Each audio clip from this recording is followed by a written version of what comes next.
Music, industry talk, stories, equipment and more. We are Crossfader and this is off the record. Off the record. Off the record. Yes, gang, welcome back to the Off the Record DJ podcast. In today's episode, we're going to get stuck into, do you care about the world's most expensive DJ mixer? What are the top 5 hardest things that people don't tell you about becoming a DJ? And we build your DJ library with another game of Add to Playlist. Yes. How we doing, boys, out of 10? Yeah. How we feeling? I'm up there. I'm like, Give us a number. I'm 9 in it. 9 in it? I'm 7 in it. Yeah. 7 again. I'm getting there. What's your hopes and I think dreams? I was 5 What's your last hopes and week. Oh, yeah, you dreams? were. What's your hopes and dreams for this podcast? To introduce some new bangers to people. That's it. Yeah, I really enjoyed the game last I did. week, and I think a lot of the listeners did as well. Yeah. So Good comments. very excited. If you didn't listen, if it's your first time listening, hello. We are gonna jump behind the decks, and every week we're gonna aim to sort of build your playlist. We did it for the first time last week, and because we've got the shiny new club set up right next to our podcast setup, it's very easy to do. So we want to incorporate a bit more music into the podcast. If you are on Facebook, that's where you might lose us. But for anyone listening elsewhere, Danny's going to jump on the decks and give us 5 tracks later to add to your playlist. We're going to rate them, give them an energy level. I always love Danny's tracks as well, so I'm very excited. All right, for this lower one. expectations. All right, rubbish. Big week. It's always a big week when there's a big announcement. And yeah, let's just get stuck into it. There's a brand new DJ mixer on the market. There's also an update, a couple of software updates as well we'll talk about. But the big talking point this week is AlphaTheta. Still not comfortable saying that. AlphaTheta have released a brand new shiny product called the Euphonia. It's beautiful. Well, is it? Yeah, it's a rotary mixer. All the reviews are out now on our channel, and a vinyl mix that Jamie did, and it's the second product under the AlphaTheta brand. And they are not shying away from being creative and out there and making a splash, which could go one of either 2 ways. But Jamie, you did the review. Yep. Do you want to just tell us about the difference between sort of a normal DJ mixer and a rotary mixer? Yeah. The big difference is that you don't have up faders. You don't have the faders that you push up and pull down. They are knobs that you turn. So that's the big difference, is the approach to bringing tracks in and out. And it stems from, that's what mixers like back in the day, that was kind of standard. The up fader method is much newer. You find a lot of rotary style things in your studio environments and things from back in the day. A lot of hardware did have those rotary style mixers, and a lot of the people out there that love audio and crave high quality audio really swear by rotary mixers. So the rotary market, even though it's more of a niche market, has a very diehard following to it. Yeah, and the people that are interested in, like I said, high quality, amazing audio coming out of their piece of hardware will probably gravitate more towards rotary mixing. The actual act of DJing changes slightly as well. A lot of rotary mixers don't have effects. Don't really have much on there apart from your volume fading and a bit of EQing. It's all about the sound quality that's coming out of it. And it creates this warmth. It's a lot of rotary mixers are analog mixers, which means they don't have digital circuitry in it. It's all analog components. So that's what creates this warmth. It's like the whole age-old debate of, a CDJ versus a turntable. Yeah. Vinyl can sound warmer and richer than a digital counterpart of it. Yeah. And it's the same with the analog market. And that's why you see a lot of turntables being used with rotary mixers, because you've got the warmth of the analog vinyl being played through the analog circuitry on a rotary mixer, which creates what is meant to be the most unrivaled sound, the most true to its original source sound. Yeah. So let's give some sort of highlights just as an overview. If you've not seen yet or you've not watched the reviews or anything like that, a few of the highlights are, first ever rotary mixer with a display. They're really pushing this euphoric sound experience. That's what Jamie was talking about. Yeah. I'll talk about a bit more about that in a second. Specially developed rotary faders, built-in sound effects, a 3-band master isolator, and an energy visualizer, which is very nice. Yes. And the price, it's expensive, but it is for the market. These type of mixers are in this bracket. So it comes in at $3,799. So $3,799. It's going to leave a dent. $3,249. $3,249 $240. I've want a hand there? I've wrote too many numbers here. $3,249. Basically, it's a lot of money. $3,500 and above, which is a lot of money. But again, it's sort of in line with this type of mixer. But it does put it at a bracket of, in terms of DJ mixers, it is the most expensive one out there. It competes with the V10 long fader, which comes at about $3,500. So this is $200 more than that, I believe. Which again, it has to have something to back it up for that. But you think it has some like really good features that I do, yeah. do allow it to like be. you say, a lot of these mixers come in at this price range. There is one mixer that we've been told about that does come in higher than it. That's about $5,000. Yeah, right. But as a mass produced DJ product, yeah. you know, that you can just get your hands on. Yeah. I mean, this is one of the big things. A lot of the rotary market are independent, smaller brands where there's waiting lists for months just to get your hand on a rotary mixer. And then if something breaks, there's like, again, trying to find components for it really hard. So this is an interesting one for that market in particular, because by AlphaTheta stepping into it, they are able to mass market something that is quite a niche product for a niche market, which is naturally going to have an effect on those independent companies that make the rotary market, which, you know, some people are probably going to be like, whoa, what are you doing, AlphaTheta, you know, corporation coming in and, you know, stomping on the little guy. So that's something to bear in mind. Now, the price bracket, like, it's really hard to say yet because you've got to hear it, right? Yeah, you do. And it, like I said, this is a niche product that the people that care about it will understand why it is priced at that point. Now, it has a Rupert Neve transformer in it, and Rupert Neve is like a legendary. He's not with us anymore, but his company still is, and he makes. He made legendary mixing desks, you know, components, audio components, and really changed the game of audio engineering. And by having this hybrid mixer where they've got analog components from Rupert Neve and the digital like background of what everything that AlphaTheta has learned from their Pioneer DJM Nexus range of mixers coming together, it creates this unique hybrid sound, and it honestly sounds so warm and powerful. And this 3-band master isolator is incredible. There's a boost switch on it. You can boost it to +6 or +12. And basically, if you put it to +6 or 12 and then turn these master isolator knobs, the mid, low, and high, if you turn them, it adds this like richness to the sound, but without damaging the audio. So you can take a song that is like fully mastered and produced, and then if you just boost the mids or the highs, it sounds even better. And it's mad. It brings out some clarity without any distortion whatsoever. I don't know how it does it. It's the magic of these, you know, what's going on inside of it. Yeah. But it does sound absolutely incredible, and I had so much fun playing on it.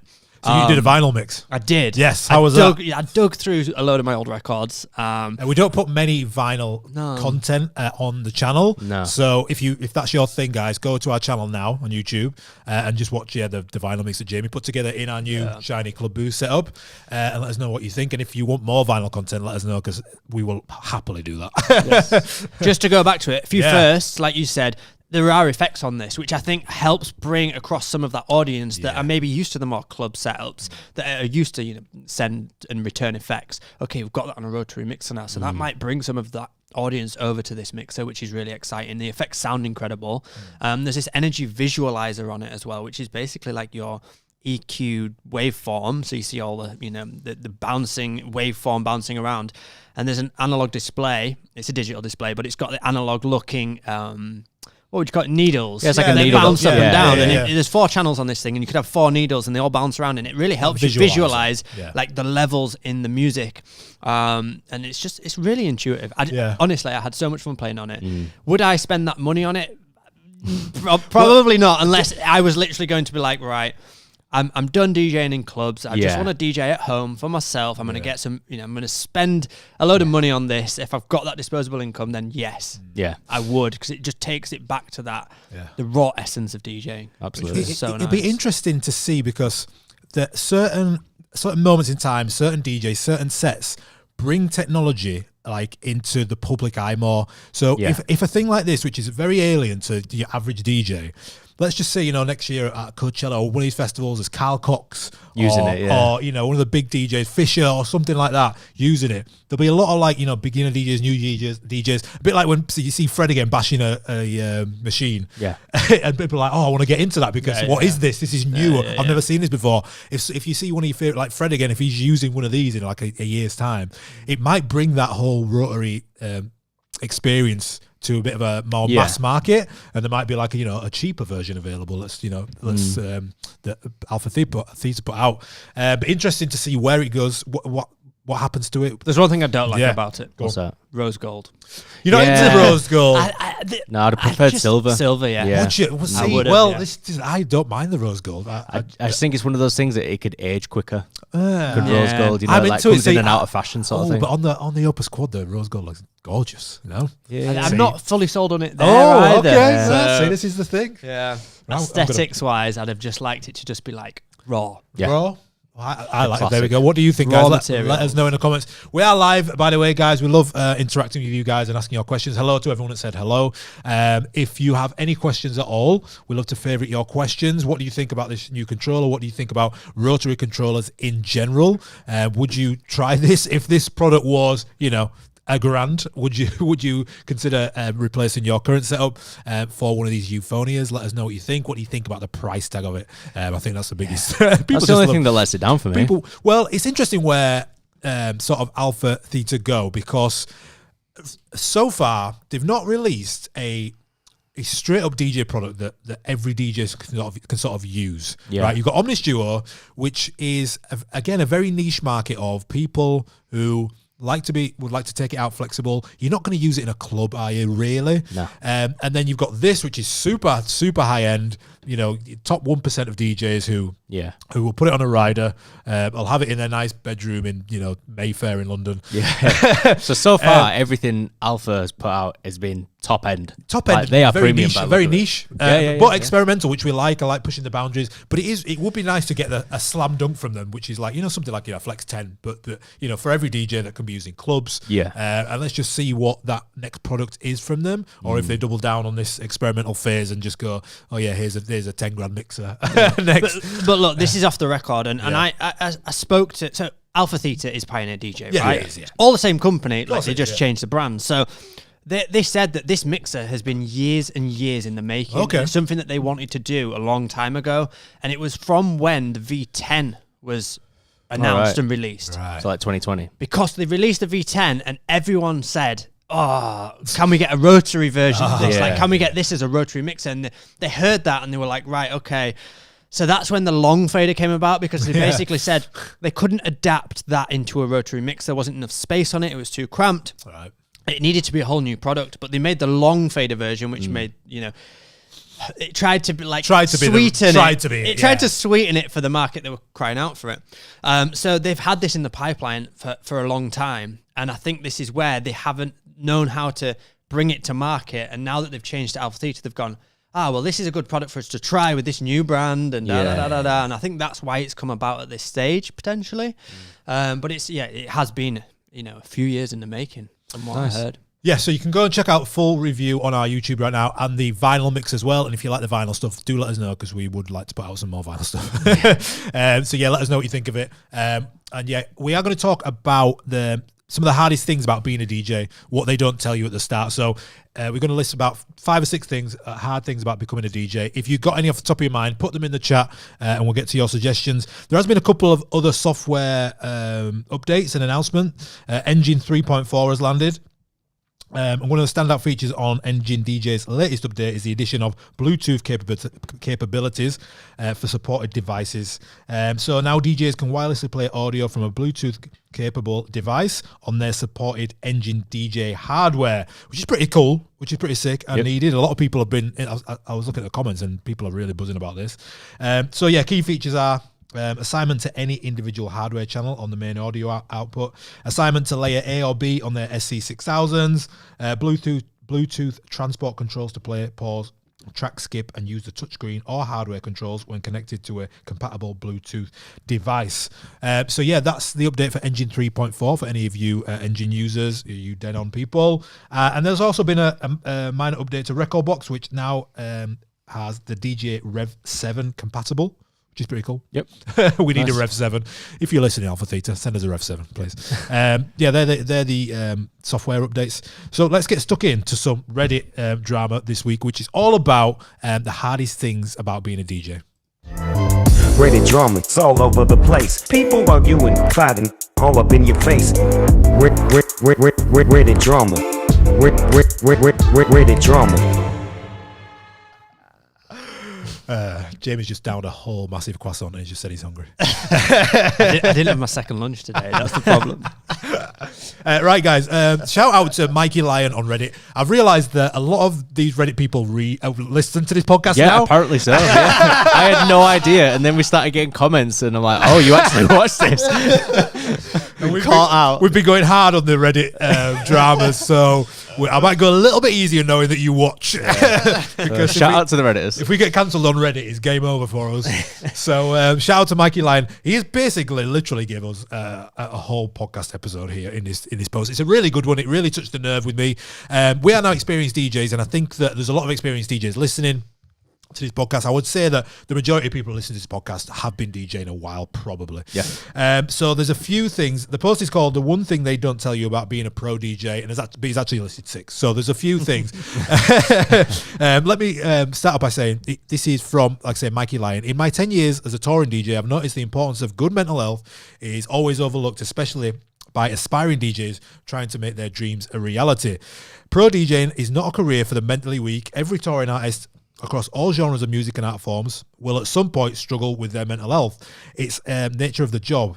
The combination of easy access to substances, long late hours, irregular sleep schedules, pressure to sell tickets, social media presence, comparisons, and all the need to constantly produce great art for fans, all while paying the bills, will create a ticking time bomb that will explode if not managed meticulously.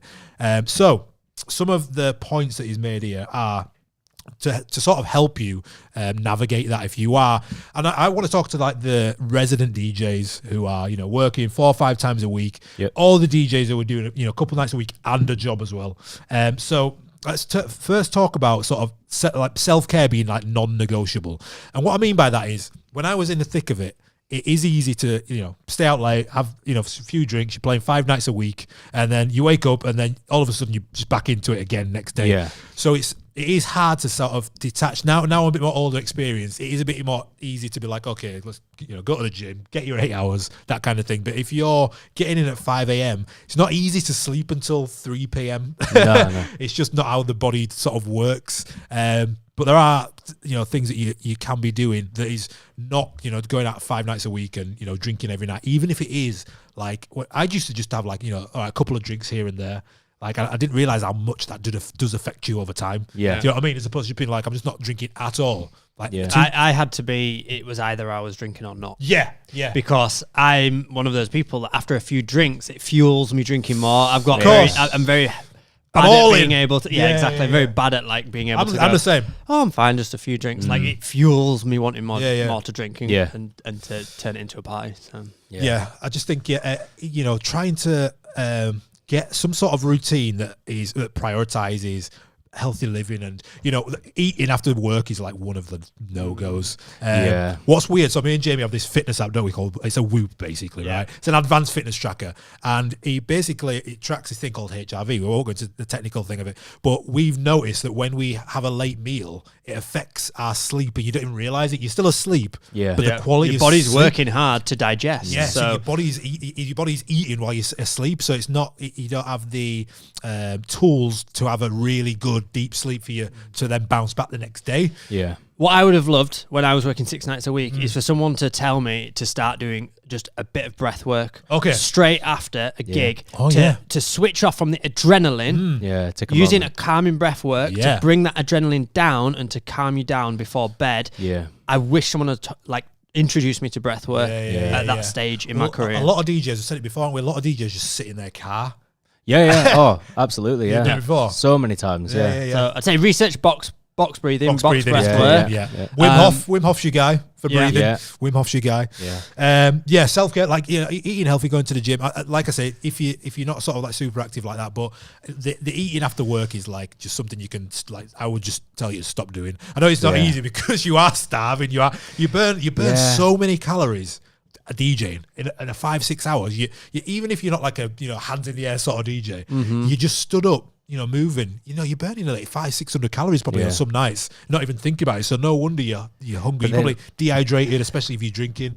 Another one is your circadian rhythm. Now, naturally, if you're working till 4 or 5 in the morning, you're going to need to find some time to sleep, right? Yeah. That's fine. Like, but when you wake up maybe at midday or early afternoon, get straight outside. Go outside, get fresh air, get the sun on your skin, and just allow your eyes to see daylight, because if you go too long not having enough hours seeing daylight, like when we're recording courses in the studio and there's no natural daylight, I can come out of here absolutely like feeling like I'm on another planet, because it's just so disorientating. And I think it's very easy to get caught in that trap of like, you only see daylight for an hour a day. And actually, if you can just extend that a bit, it will make a world of difference to your DJ career. Big time. The second point is, and this really, I get this totally, is establish boundaries. I didn't get this early on in and I think that a lot of people are, you know, naturally sort of people pleasers, and you say yes to everything. And when if you're in a circuit of DJs, there's always an event on, there's always something to do or go out. Say you're doing 4 nights a week. Them 3 nights you have off, there's always something to do. And then nights you have off, actually you treat them as, you know, this is where I want to go out and not DJ. So, you know, you might be having a few drinks at work and the next day you've got a night off, and then you're actually just going out. So there's never a time to like switch off, and they'll be like, oh, and then they'll, you know, say you DJ until, I don't know, 1 in the morning. Your mates will be DJing at the club till 4 in the morning. There's afters, you know. So if you can, and just even saying no to like, you know, okay, I've DJ'd 5 nights in a row. Oh, can you come and, you know, do this set for me? This DJ's cancelled. Like establishing some boundaries between network promoter, network manager, is a healthy way to go about it. I feel like it's really easy trap to fall into as well, especially when, you know, it's something that you really, really care about and you just want to like throw yourself into it fully. I fell like victim to it, where I was DJing every single night of the week, and then I wouldn't sleep properly, and I'd get up and I'd also feel like, oh, I've got to be making content through the day. I've got to be making mixes. And it's like, I felt if I'm not doing anything, I'm wasting my time. But then there was like, in all that, there's no moment for like yourself to just like look after yourself, like switch go outside and exercise and eat healthy. And it's just, it's like a never ending cycle. Isn't it? It's something that I learned sort of as I got older was I really have strong hobbies which really just take my mind off it. I love sports, I love football, I love play golf, I like gaming, and that really just allows you to switch off and do something else. Because like you say, there was a 5-year period where I was going all in, and I'd wake up from a gig, straight into the studio making content. You know, someone mentioned here, you've got to bear in mind about if you're producing music as well. Oh my god! Like you go from playing music out to then sitting in front of a screen and producing it all day. Like it can become a trap. 100%. Tip number 3 is stay connected. Now this is like staying connected to like your real friends, your family, which is difficult. We've talked about it before on the podcast, where you work when people are socializing. When your family have got weekends off, you are at work. So it's difficult to like see your friends, to, you know, go to the shop at the right time, to go, you know, see your friends on a weekend, go out for family meals, missing you know, birthday parties and that kind of thing. Trying to stay connected, even to your, you know, if you've got DJ friends as well in a circle, it's hard to see them because they might be working when you're working. But just trying to stay connected, because especially with DJ friends, you're all doing the same thing, and you might be like tired going through it, waking up late. Speak to your other DJ friends about it, because they're definitely doing the same thing. They're going through the exact same thing as you, and it's a unique job. And I think that, you know, something like this podcast is really helpful, where we can express these points and get involved. And people in the comments, I can see lighting up the comments, that have similar experience, to be able to just like talk about it and get over these hurdles. And it's like, oh my god, I'm on my 7 nights. I remember we have a term called Freshers Week in the UK, which is basically when all the student season starts. I'm not sure what it is abroad, but where the student season starts, and there is like an influx of like 100,000 new students in this city, and for like 6 weeks, all the clubs are sold out. There's new clubs, there's new bars, and I remember doing like 30 nights in a row. Wild. It's intense. It's that thing of just because the opportunity is available, does it mean that you should do it? Yeah. And I think it's finding that that resilience in yourself to go, just because I can make more money, is it actually worthwhile for me to do? And that's where, if you're in that position where you're getting offered 30 nights in a row, bravo, you're in the position then to say no to some. Because don't worry, like if you could stack out 30 nights in a row, you're not going to suddenly lose your gigs and be in a bad position. So just have that foresight and go, I don't need to say yes to everything. Going back to that, saying knowing when to say no. I don't need to say yes to everything to try and please everyone. If you say no to someone, they're not going to suddenly go, well, I'm not going to book him again. Just have that resilience and believe in yourself to know that your skills are good enough that people are going to still come and ask you again. If you say no to one gig, it's not going to ruin the rest of your career. I think from a business on sort of my own experience, from a business standpoint as well, if you are fortunate enough to be sort of regular gigs, is asking yourself why I'm doing this. Because when I did them 30 nights a week when I was probably like 27, 28, I can tell you now that I did not do anything with that money. Like I just spent that money. I wasn't investing it. I didn't buy a house with it. I was probably just going on holidays, partying, and I didn't really do anything with that money. Whereas now, if I have opportunity to do gigs, I'll be like, okay, this is where this is going. This is why I'm doing this. This is why I'm doing this. So I can put some in savings and investments, or put back into your business or something like that. So yeah, don't just be doing gigs and for the sake of it, because it's like burning the candle at both ends. That's the same. So start with a why, and I think the last one is try and stay balanced. Is what we've been talked about. Is try and separate the job from your life, because it does roll into one. It's hard to sort of separate them. And I have a DJ alias, so my name is Lawrence James, but that's only my DJ name. So I try to get home, turn him off, and then wake up as myself. But it is difficult, isn't it? Yeah, I find that really hard just today now. With Crossfader, I live and breathe it. Yeah, of course, And sometimes I do have to just check in and be like, just take a moment. Just take a moment. I'm bringing work home all the time. So that balance is a big thing. Even little things in it, just a couple of hours of Netflix on a night. Don't feel guilty about it. That's the thing. That's the thing. That is one of them things of feeling guilty. I remember, I remember being again going back a few years, being one of my friends being like, oh yeah, what you done today? Because I made loads of content. He'd be like, oh yeah, played FIFA on my PlayStation, and I'd be like, why? What are you doing yourself? But I realise actually now I should have played a bit more FIFA, because it is it's escapism, isn't it? Which is needed, and some people deal with it better than others. Some people's trigger is to dive into work and do more, but in the end, you do get that burnout. Create a burnout is wild. I'm really enjoying this therapy session, guys. It's important, man. Though it really is important. No, it really is. Yes, guys. As always, guys, we like to give you guys a little juicy discount every time you tune into this podcast. Go to wearecrossfader.co.uk now, and if you want to take one of our courses, you can use the code Off The Record for 20% off all courses. We recently released the Flex 4 Pro course, and if you are a complete package customer, if you don't know what that is, a complete package is all of our courses bundled into one product, plus 50 hours of bonus content, plus access to all courses that we make. If you are a complete package customer, go to your account now, because there is a brand new course in there for you right now as we speak. Whoop. There you go. Or if you want to just go and buy the complete package, you'll have a course that's not available yet. So it's not available yet. And you know what? I won't even say more about that. No. Check it out. Go and check it out. Danny, you go and hop on the decks. Let's go. We are gonna get into a bit of a game. Last week we need a jingle for it. We need a jingle for it. We do. I've got a little segment. And if you are watching live, you'll get a little tasty sneak peek of the Euphonia. What do you think of the name?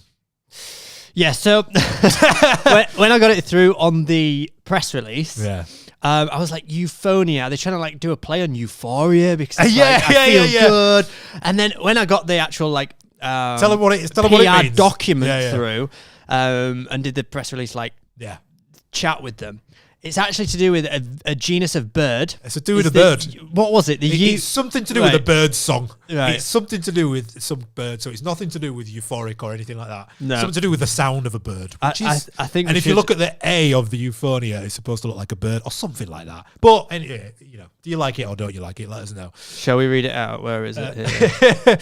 But you will get a sneak peek of it if you are watching live or you watch this back. If you're on Spotify, you can watch it as well on Spotify of the Euphonia in action as we add to playlist. It's a group of neotropical birds in the finch family. Okay. The genus name is of Greek origin and refers to the bird's pleasing song, meaning sweet-voiced.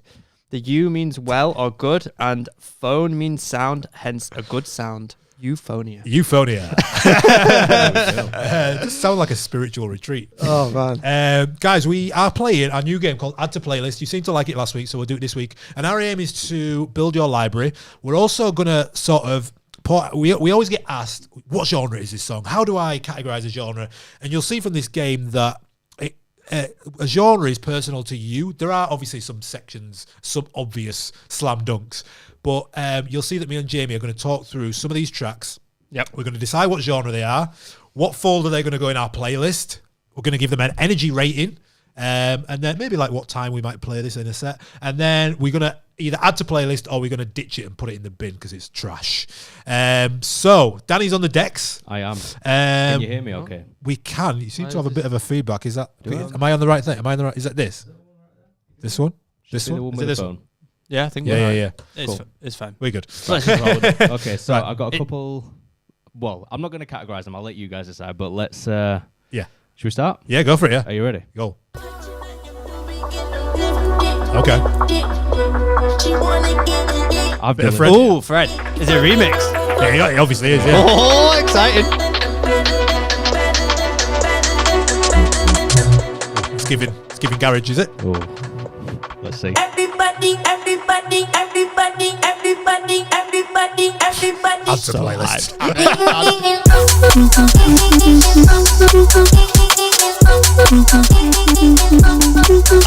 I told you Danny always has the bangers. Like, we don't need always. we don't need to discuss this. This is added. Oh my Oh, god. I love the original Leave Me Alone, but Yeah. that is just... Get back to the drop on that. Right, go again. Look at that smile.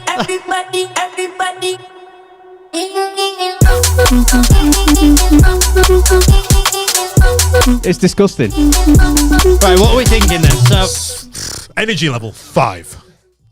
but Come on. I feel like it could still just be before the main part of a night. Is it? This is slam. I feel like it's got a bit of a vibe to it, like where you just be grooving. So I'd play this a bit earlier on. Yeah. I feel like the original is more the main set. Okay. So And it's got the garagey drums.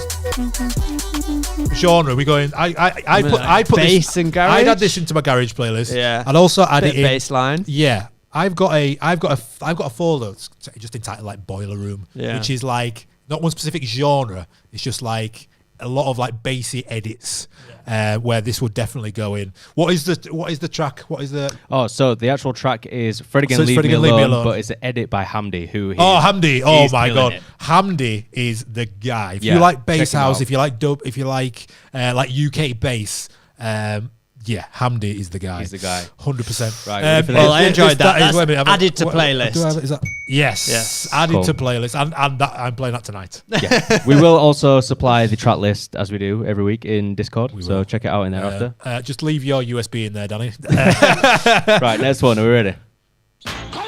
This is one of the tunes of the year for me. I'm gonna bust this here, the world of truth. Last guy know that. Now we see girls them, and now we born in them. We love.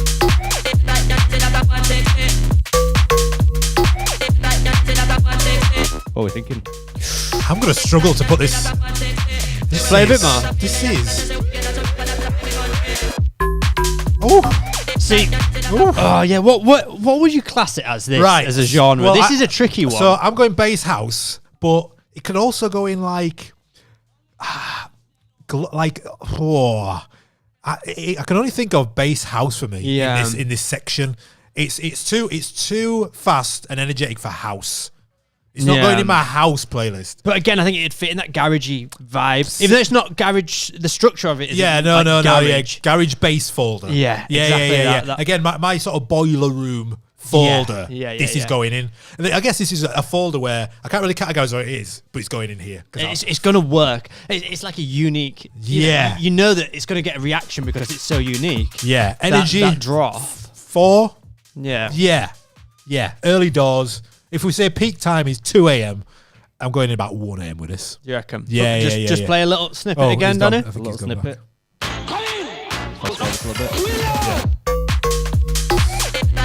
And the drop comes out of nowhere. You know what? This is one of those tracks that you could play it early doors, and people, when they're warming up, they'll be like, "Yeah, this is the vibe." Yeah. But you could also play it like in the middle of a load of bangers, and because of that unique like weird synth sound, it'd go off as well because it'd just catch people out, and you'd get that initial reaction. But if you played it in the peak set, I'd probably not play it for long. Yeah. I'd be like, right, catch them out with the drop. They're like, whoa, what was that? Just come out of nowhere, and then you're mixing straight onto the next thing. That's a track where the DJ behind me is asking what it is. Yeah. Am I adding that to a playlist? Yeah. I am. Are you? I mean, yeah. Cool. So that song is 160 by MPH. 160 by MPH. I would 100% put it bass per hour. garage again. Yeah. That's same for me. Yep. Absolute banger. Right, next one. Ready? Let's do it. Another edit. Feels D&B. Feels D&B to me. I love the sample already. A tornado flew around my room before you came. Excuse the mess it made. It usually doesn't rain in Southern California much. Yeah. Yes. It wouldn't get added to my playlist. Oh, listen. Well, the problem is this is one of my top 5 R&B songs of all time. Frank Ocean, innit? Yeah, Frank Ocean, Thinking About You. So it is one of the top, but I feel like it's kind of been ruined. I love how amazing the original is. I know you can't play it as much. I think if you play me this a cappella, it would add to playlist. It's just personal to me. There's no bad edit of this song because I just love this song.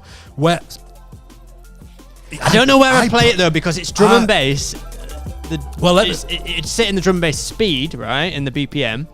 But there are moments in a DJ set where you need to wind it back before you build it up, and especially if you're going into a D&B set and if you're playing like jump up and stuff like that, there's a time where you just have to drop back and play some Liquid. That's true, yeah, and everyone will sing along. And everyone will this sing, is a vibe, a bit like you sing alongs like Afterglow and that kind of thing. Pull it back a little bit before you either switch genre or go back in. For me, that one's cool, but it wouldn't go in my playlist. Yeah, Energy's like 2.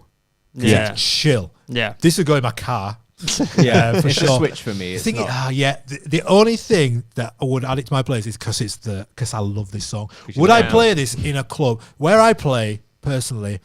I don't think they would know this track well enough. So I'm going to say no, but this is going into my car playlist. Nice. Okay. Right. Next one already. Oh, by the way, that track is Frank Ocean, Thinking About You, but the edit is by Naken Spent. Oh yeah. Listen. If you do one thing today, go on Naken's SoundCloud. Naken. Yeah. Unreal edits. Right. Next one. I love this one personally, so I hope you enjoy it.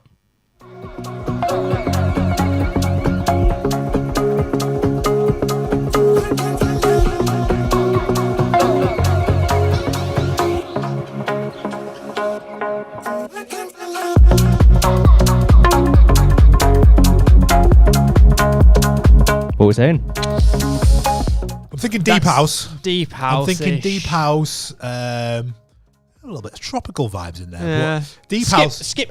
See, at this point, I'd skip like to the next section of next part of the song. Play the next part of the song for me. Skip through. Does it change? Is there any other element? Quite like this vibe. Yeah. So energy is about a 2 again. Isn't it? It's about a 2. Oh, it's a warm up. Yeah, so sure. I don't particularly play or listen to this vibe personally, and I don't have any sets where this would in a warm up you could play obviously anything, but this isn't my style. But I would put this in a deep house folder, where it might be a filler as a warm up. It's quite fast for deep house though. But from a BPM standpoint, it's got garagey drums. It has got garagey drums, but it's not. There's not enough to it for me. Like I feel like the drums are a vibe, and then it's just kind of quite repetitive. It's a bit like Fred Again, Adore You, kind of chill. Yeah. Chill Clubby. Chill Clubby. That's the folder. Chill Club. It's not going in my playlist. Yeah, Chill Club though. Sorry, Chill, like Danny. a Chill Club folder. All of that stuff. Yeah. Yeah. One more? That was Looking for Love Disclosure, Duskus on the remix. Duskus on Yeah. the remix. One He's more? like garagey, but Interesting. it's very like See, again- atmospheric, chill vibe. Yeah. I don't know if the original I'd prefer, Yeah. potentially. There's a The big original Salute just- remix of this as well. Big heavy garage one. Right, next one. We ready? Yep.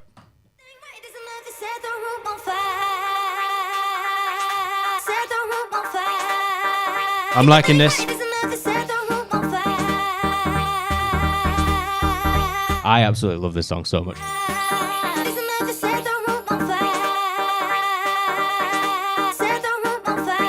Again, I don't know where it's going to go, which I I quite have no like. idea. Oh! And I love a pitched up Oh. vocal. Come on. Oh! I feel like it get annoying quickly, though. Yeah. I don't know. It's got a bit of a switch. Oh, yeah. I'll Keep it fast going. forward it for you. Oh! It's a banger. Send me this. Send There me we this go. now. See, this is the thing. Danny always comes with the tracks you like. It makes our job very hard to categorize in Like, this game. where did like, you find this? what genre is this? Like, Oh my, that it was fits in a genuinely. similar vibe to the first one, maybe like garagey. But that was genuinely 3 or 4 genres. That. It was. Yeah. Yeah. Again, that's going in my sort of boiler room folder. Yeah. But I mean, where I'll put that, I have no idea. It's adding to playlist for sure. Yeah. Energy 4. Yeah. Yeah. Yeah. I feel like it's one of those like crate digging tunes that you can It just is. throw in at any point, just like just out of the blue. Yeah. Do you have a guess of the artist? Ooh. Don't know. Oh. No? Hudson Mohawk. Oh. Yeah. That is unsurprising. Do you want to hear it again? Go on. Go on, play that drop again where it's switched. Yeah, I love the key shift. Yeah. I wonder if that was like a mistake and he just was like, yeah, keep that.